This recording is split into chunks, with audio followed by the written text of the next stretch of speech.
Joe Biden spoke today from the LBJ Library in Texas, and he reiterated the things I talked about yesterday.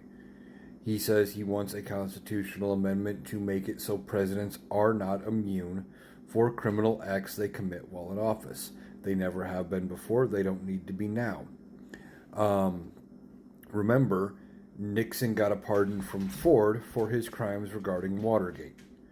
So that's what they're basing that off of, that presidents should not be immune from criminal prosecution. If they commit crimes, they need to be held criminally liable after they're out of office. Okay.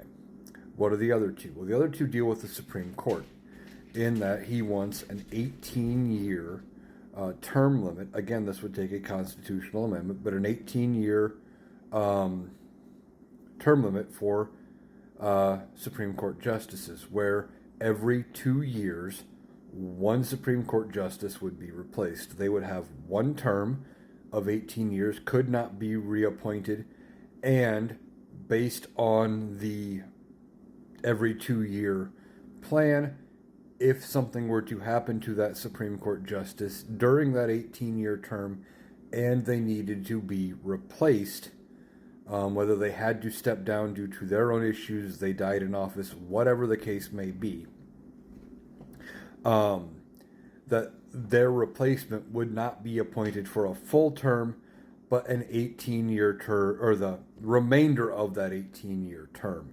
So it would keep the cycle intact, similarly to what they do with senators. The other thing he called for would be an enforceable code of ethics. Again, think that would take a constitutional amendment, and he didn't go into specifics as far as how they would enforce this code of ethics. But right now, there is no enforceable code of ethics. It's all voluntary by the Supreme Court, and certain members of the court have thumbed their nose at it, including Clarence Thomas, who receives millions of dollars worth of gifts and then decides on cases by the people that were brought by people who gave him those gifts.